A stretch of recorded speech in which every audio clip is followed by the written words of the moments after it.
시각 설명에서 조사를 담당하는 신종 부장입니다. 안녕하십니까, 선생님. 지금부터 고성 말림산 토성 정밀 발굴 조사 현장 자문회의를 시작하도록 하겠습니다. 조사 기간은 총 30일입니다. 조사 면적은 여기 전체 구간에서 성내가 한 400제곱미터 해가지고 20 곱하기 20m 정도 됩니다. 그리고 성벽 부분을 사실 이 폭이 조금 한 6m 정도밖에 안 되고 길이가 길이가 한 30m 정도로 했습니다. 그 이유는 성벽이 기초부부터 처음부터 끝까지 어떤 상태였는지를 좀 조사하기 위해서 길게 조사 구간을 잡아서 조사를 좀 진행했습니다. 이 말림산 토성 같은 경우는 가야문화권 정밀 지표 조사, 정밀 조사를 통해서 대동리 성지, 이 밑에 지금 마을이 대동리라고 있었는데 그걸 통해서 대동리 성지라고 얘기가 됐다가 2004년에는 고성군 유적 문화유적 분포지도 작성을 위해서 지표조사하는 과정에서 말림산 유물 3포지 그리고 말림산 토성이 또 있는 걸로 보고되었습니다. 그래서 이미 이 시기 이전부터 여기는 토성이 있는 것으로 이제 보고가 된 바는 있습니다. 이 보시는 이 도면은 삼국시대 고지형 복원다고 해서 이 당시에 고성만을 중심으로 한 이 일대가 삼국시대 해수면 변동에 따라서 이 만이 지금은 한 요 정도까지 형성됐는데 그 당시에는 요 안까지 고성만이 형성됐을 것으로 보입니다. 그래서 여기가 송악동 고분군이 자리한 요 주변 위치고요. 이 주변에 동일이 남산 토성이 요 위치에 있고 요 맞은편에 지금 말림산 토성이 고성만의 병목 구간의 좌안에 지금 위치하고 있다는 것을 알 수 있습니다. 그래서 이러한 어떤 고흥과 어떤 성곽과의 관계가 동일한지는 모르겠지만 김해 금강가의 공항토성 그리고 신문리 유적 등 대규모 관방 칠항 유적과 유사한 입지 접근을 보이고 그것도 대성동 고분군을 비롯해서 그런 유적과 관계를 본다면 유사한 또 위치 관계를 보이고 있지 않나 그렇게 생각됩니다. 요 밑에 사진은 일제강점기인 1914년에 도리류조가 아마도 송악동 고분군에서 촬영한 사진인 것 같습니다. 그래서 요 고성만과 말림산 전경이 이제 들어가 있는 그 사진인데 요 사진을 확대해 보니까 지금 보시면 이쪽이 지금 북쪽을 통해 보고 있거든요. 이 북쪽이 지금 요 방향입니다.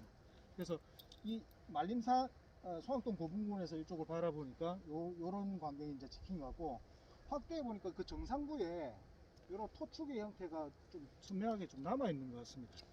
이쪽 이제 서벽 지금 우리가 서 있는 이 부분이 우리가 서 있는 서벽 일원으로 이제 보이는 부분이 요 구간입니다. 그래서 이 당시에도 지금 나무가 없기 때문에 멀리서도 어떤 토축의 형태를 보이지 않았나 그렇게 생각됩니다.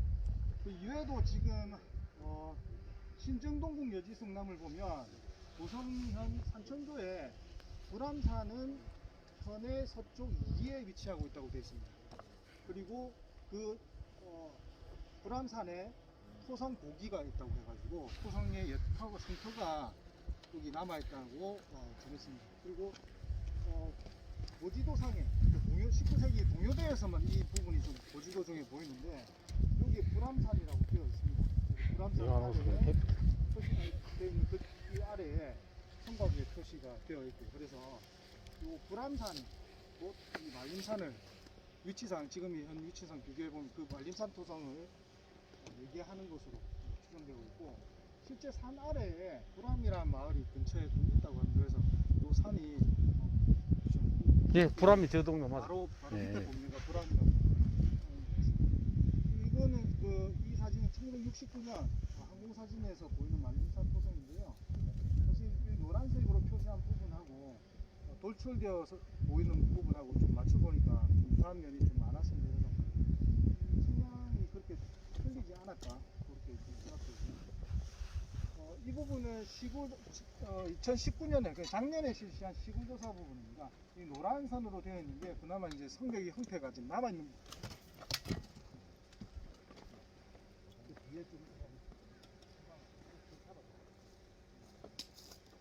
노란색으로 되어 있는 이 부분 토성의 형태가 윤곽이 좀 남아 있는 부분이고 단전 성벽의 둘레가 한 420여 미터 정도 됩니다. 그리고 전체 추정 범위는 전체 한 720여 미터 정도로 이제 추정되는데 그 부분이 오시다가 보면 대독 배수지라고 해서 그 부분이 들어오면서 일부 북벽 구간이 훼손됩니다. 이 당시 2019년에 성내 조사는 성내 부분과 성벽 일부 그리고 성내 그 집수지로 추정되는 구간에서 조사를 했고 성내 평탄지와 성내 지역에서는 주거지, 수요 주거지들이 확인됐고 나머지 서문지에서는 석군들과 함께 어떤 목탄 그 성문의 흔적들이 조금씩 확인되었습니다. 그리고 지금 우리가 서 있는 이 부분이 서문지로 추정되는 곳입니다. 그리고 남쪽에서도 성벽이 회절하는 구간이 있는데 이 부분에서 남문지가 유존할 가능성이 좀 높을 지형상 그렇게 보이고 이게 성벽 남서쪽 성모서리 내측 부분에서 이 지금 내황 자체가 이렇게 경사를 지면서 아래로 내려가거든요. 그 부분들이 모든 어떤 물길이 이쪽으로 지금 모이는 그런 지형을 보이고 있습니다. 그래서 이 부분을 조사해 본 결과 집수지로 추정되는 수열 시설이 확인된 바 있습니다. 예, 그러면 일단 우선적으로 성벽부터 말씀드리고 또 성내 시설에 대해서 또 말씀.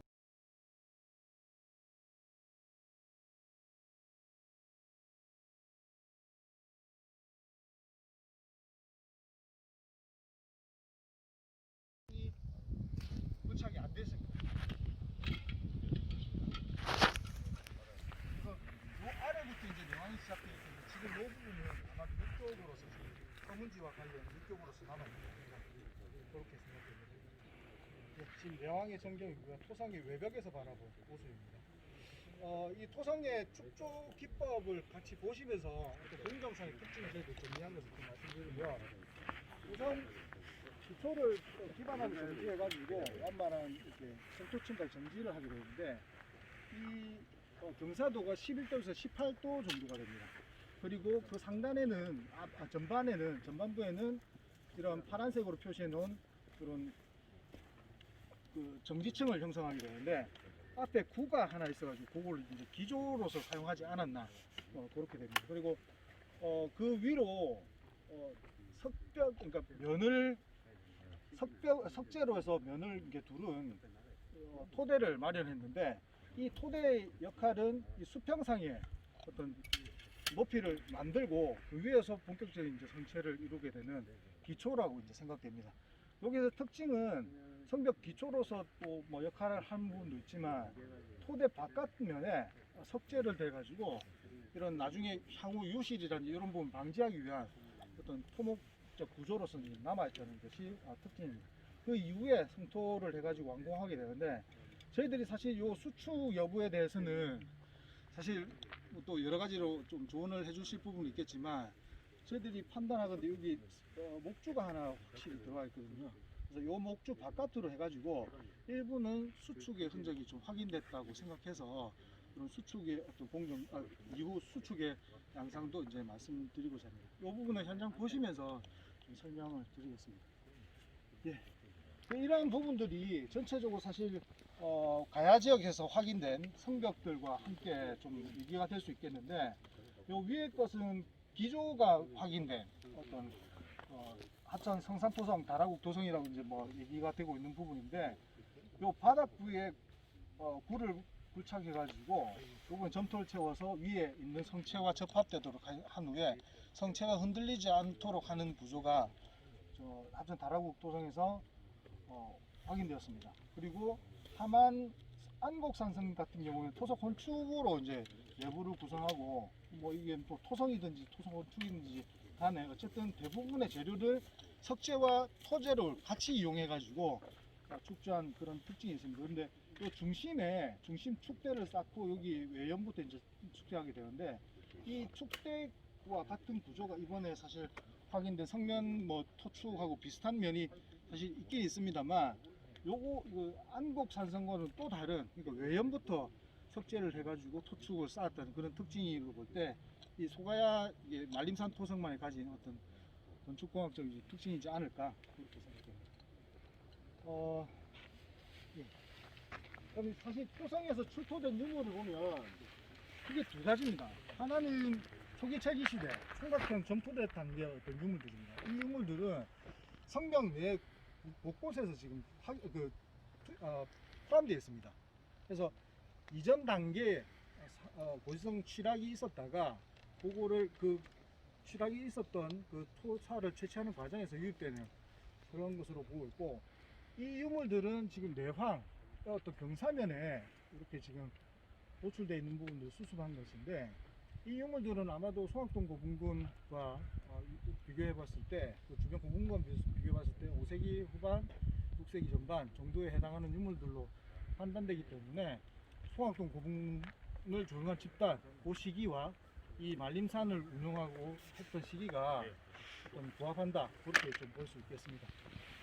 성내 시설에 대해서는 사실 이 좁은 면적에 대해서 조사를 진행해서 사실 한정적인 자료를 얻을 수밖에 없었지만, 크게 여기에서도 세 시기에 걸친 유구와 유물이 확인됐습니다. 왜냐하면 이 녹색으로 표시해 놓은 것이 초기 철기 시대 유물이 수습된 주거지 한동 수열 세기가 되어 있고, 이후에 소가야 이 토성 성벽을 만들 때 사용된 수열 등이 13기가 조사됐는데, 이 내부에서는 이런 소가야 유물들이 출토가 되었습니다. 그리고 마지막으로 1호 수열이라고 되어 있는 그 남북국 시대, 통일신라 시대에 일단 조성된 수열에서 이런 7세기 후반, 8세기 전반에 해당하는 이런 신라 토기들이, 통일신라의 토기들이 출토되기도 했습니다. 그래서 전체적으로 볼 때 저희들이 만들어놨으니까 혹시나 조금 불편하시더라도 감안해서 좀 봐주시기 바랍니다. 말림산 유적과 주변 유적을 저희들이 정리해서 보니까 초기 철기 시대, 그러니까 삼각형 점토대 단계부터 말림산 유적이 조형되기 시작한 것 같습니다. 그리고 사실 우리가 우리 와질톡이라고 하는 그 단계가 사실 요 유적에서 이제 확인되지는 않는데, 어쨌든 소가야 적어도 늦어도 5세기 후반에 6세기 전반에 해당하는 그 시기에는 이 토성이 만들어지면서 운영된 것으로 보이고, 이후에 남북국 시대, 그러니까 8세기 전반까지도 갈 수 있는 요 시기에 고자군이 설치되는 그 단계에 또 신라가 들어와서 이 성벽을 재활용했는지 아니면 이 지역만 이게 부분적으로 사용했는지 모르겠지만, 이런 유구들이 이제 확인되고 있기 때문에 이 말림산 유적이 이런 시대적 과정을 거쳐서 조성된 것으로 보입니다. 그리고 나머지 주요 유적들도 보셔도 동해동 태총이 초기 철기 시대 이 시기와 부합되는 것 같고, 송악동 고분군이 지금 이 토성과 만들어진 시기와 같이 연동돼서 운영되는 것 같습니다. 그래서 마지막으로는 거류산성과 직접적인 시기성은 좀 더 검토해봐야겠지만, 통일신라 시대에 들어와서는 이런 수열을 조성하고 성벽 일부를 또 이용해서 조성한 것이 아닌가.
사실 이거 야유턱은 아니지? 여기 약간 뒷부분이 비슷하다.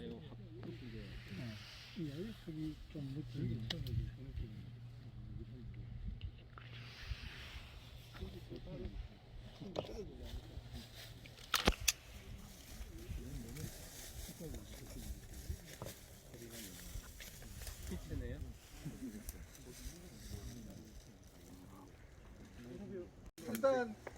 건물 다 보셨으면 내부의 성내 시설부터 한번 확인하시고 같이 오시죠.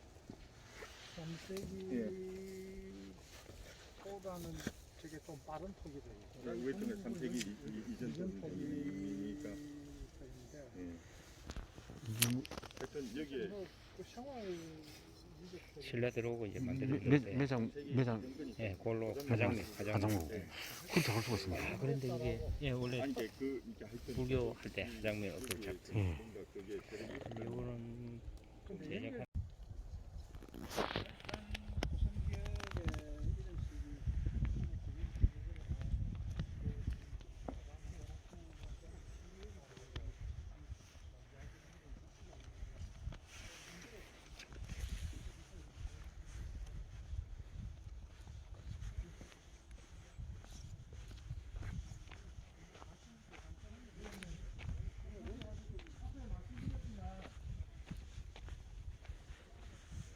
이 석축 자체가 이 기초를 유지하고 있습니다. 이 석축의 석산 끝이 상당히 이 수평상을 이루고 있습니다. 그래서 내벽부의 생토층 처음 시작되는 그 단계와 수평상을 이루고 있고 그 위로 점차 쌓아 올리면서 내경하도록 그리고 토사가 흘러내리지 않도록 그렇게 구성하고 있습니다. 이때 이 듀얼 중심에 나타난 이 듀얼이 지금 좀 확인이 되는데 이쪽에서도 한 1년을 한번으로 해서 지금 듀얼이 확인되고 있습니다. 이 부분에 대해서는 좀 향후에 조사를 해봐야 될 것 같은데 어쨌든 이 듀얼은 처음부터 발목을 세우고 이 주변을 전토를 이렇게 다져가면서 쌓고 나중에 흔들어서 뺐을 가능성이 있을 것 같아요. 왜냐면 이 부분은 목주가 그대로 희생목으로 그대로 남아있었다고 보기에는 이 형태가 포탄형으로서 그렇게 좀 설명되기 좀 어려울 것 같아요. 지금 상황에서는. 그래서 재고착에서 이 흔적을 뺐든지 그리고 아니면 흔들어서 뺐든지 그런 흔적인 것 같고 왜냐면 그 위에 다시 한번 전토를 이렇게 발랐거든요. 그래서 이 정리를 했습니다. 그래서 다시 뭔가 한번 올라왔던 것 같은데 저희들이 여기를 수축일 가능성이 있다고 한 이유는 요면부터 해가지고 다시 절개를 하고 연자형으로 절개를 하고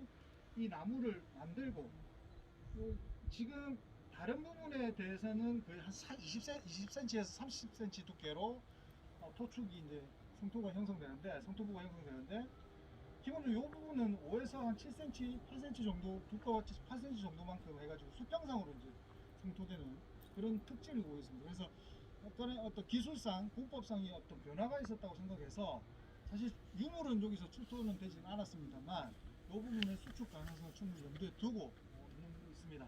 그래서 사실 그렇게 이 부분이 만약에 수축이라고 하면 이 부분까지가 이 노란색 부분까지가 초축 성벽일 수 있고 그 위에 다시 이 부분은 수축으로 되는데 그 부분에 대해서는 또 오늘 오신 여러 또 선생님들께서 이 전반부에 대해서만 어떤 공법을 달리해서 이런 토목 기술을 행한 것이다 라고 말씀을 또 해주셔서 사실 이 좌우 벽면을 저희들이 다 검토를 했었거든요. 근데 요 벽면에서는 이런 흔적이 또 나타나지는 않습니다. 물론 요 벽면 자체가 서문지하고 또 가까운 부분이고 여러 가지 어떤 당시에 어떤 복잡한 과정이 있었을 수 있기 때문에 그렇게 해서 다르다라고 생각할 수도 있겠지만 어쨌든 이렇게 명확하게 좀 다른 구조는 확인되었다는 점에서 이게 수축에 의한 건지 공정상의 차이인지 그 부분에 대해서 조금 검토를 좀 해주셨으면 좋겠습니다.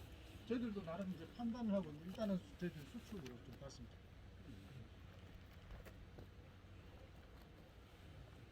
사실 내황 같은 경우도 이 너비가 너무 커가지고 그 부분이 선대 어떤 유구하고 중복되는 부분이 있는지 그 부분에 대해서도 사실 검토가 좀 필요할 것 같고 사실 이런 부분도 많아요. 이 풍령 같은 경우에 사실 맹고름이 정확한 상태로 되지도 않았고 이 부분에 대해서 저희들이 사실 풍령 바깥으로 토축이 덮이는 걸로 지금 덮이는 구조로 봤거든요. 그러니까 굳이 왜 이 수축을 쌓느냐 하는 부분에서 저희들 조사관에서 해석은 이 부분이 물론 뭐 잔디 같은 걸로 내부가 뭐 휘어져 있겠지만 그래도 큰 비가 오거나 해가지고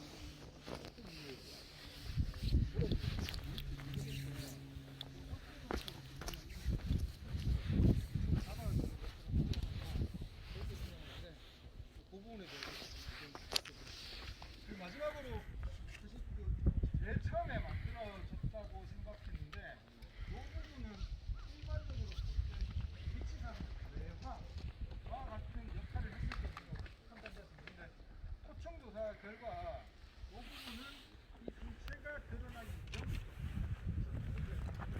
조사기는 이 풍력을 만들면서 기도 역할을 하기 위해서 이 부분을 파서 전투로 내온 뒤에 그 성체와 접합하면서 이 부분을 성체를 유지했던 그 기능을 했던 그런 구조로서 이해하는 게 첫 번째고, 두 번째는 기존에 있었던 기존 초기 시대에 이루어졌으니까 본 부분하고 관련해서 이부가 이미 형성되어 있었다가 이 토성이 들어올 때 그 부분을 메우고 다시 이제 꼭지에서 무수비로 쌓았다가, 그래서 이 부분에 대해서도 부모님들 좀 정리를 알려주시면 감사합니다.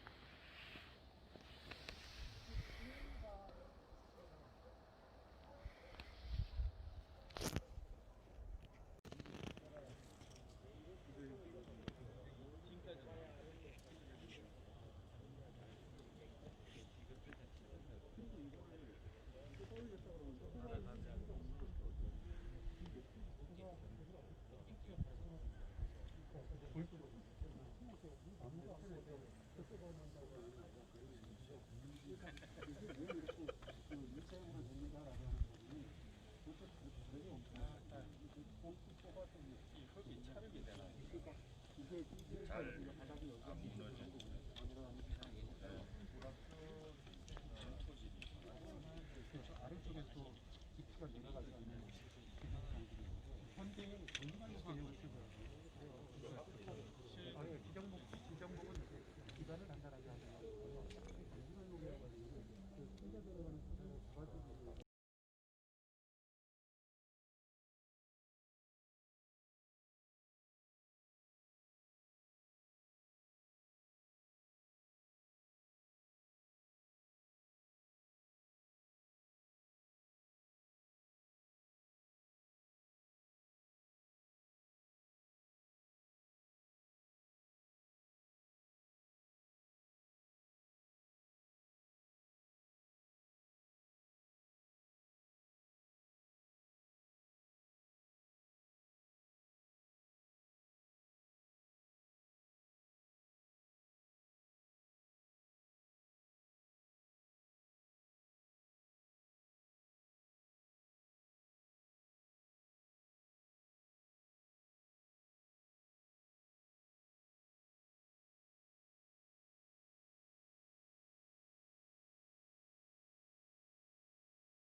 아래 사진은 일제강점기 1914년에 도리규도라는 일본 국어학자가 아마도 수학동 부분 쪽에서 이 지역을 바라보고 찍은 것 같습니다. 그래서 이쪽은 이제 북사면이 되겠는데, 이 북사면 이쪽으로 보시면 이게 옹긋하게 이게 솟아 있는 부분이 있고 다시 또 올라오는 부분이 보이거든요. 그래서 이 부분이 지금 서벽에 해당하는 구간.